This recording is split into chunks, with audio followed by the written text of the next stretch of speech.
First ever factory outlet Mukunda jewellery అన్ని బ్రాంచ్లలో Christmas and new year సందర్భంగా ఎన్నో ఆఫర్లు. త్వరలో జూబ్లీ హిల్స్ బ్రాంచ్ ప్రారంభం. రీసెంట్ గా జరిగిన దండోరా ప్రీ రిలీజ్ ఈవెంట్ లో హీరోయిన్ల దుస్తులపై టాలీవుడ్ యాక్టర్ శివాజీ చేసిన వ్యాఖ్యలు తీవ్ర దుమారం రేపిన సంగతి తెలిసిందే.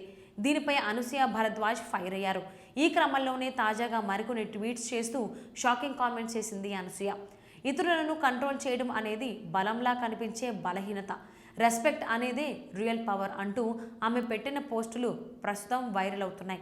కొంతమంది పురుషులు ఇంకా కొంతమంది మహిళలు కూడా నా వయసును ఉపయోగించి నన్ను తక్కువ చూపించడానికి, నన్ను చిన్నగా భావింపజేయడానికి ప్రయత్నిస్తున్నారు.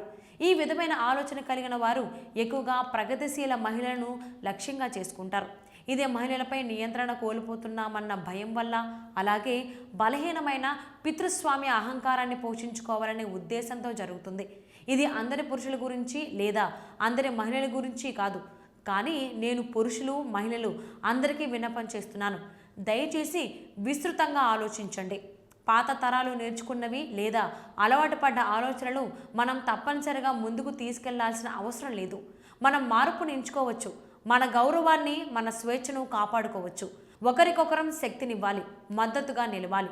మన విలువ మన ఎంపికల నుంచే వస్తుంది, మరేదానితో కాదు. అలాగే కొంతమంది మీడియా వాళ్ళు బాధ్యతాయుతంగా వ్యవహరించాలి. మీ పని బాధ్యతతో చేయాలి. ఈ విధమైన గ్లోరిఫికేషన్ సమంజసం కాదు అని పేర్కొంది అనసూయ. దీంతో పాటు మరికొన్ని ట్వీట్ చేసిన ఆమె ఇటీవల ఒక పబ్లిక్ ప్లాట్ఫామ్లో మహిళలు ఎలాంటి దుస్తులు ధరించాలి అనే దాని గురించి చేసిన కామెంట్స్ దృష్ట్యా ఇక్కడ ఒక విషయం గుర్తు చేసుకోవాలి. డ్రెస్సింగ్ అనేది స్త్రీల పర్సనల్ చాయిస్. అది ఎవరిని లక్ష్యంగా చేసుకోదు, ఎవరికి హాని కలిగించదు. కామెంట్స్, చూపులు, అభిప్రాయాలు వంటివి ప్రభావం చూపుతాయి. ఇన్సెక్యూరిటీని మోరల్ పాలసింగ్గా మార్చడం వల్ల అది రక్షణాత్మకంగా మారదు, అది దానిని నియంత్రించేలా చేస్తుంది. గౌరవానికి పర్యవేక్షణ అవసరం లేదు అని అనసూయ పేర్కొంది.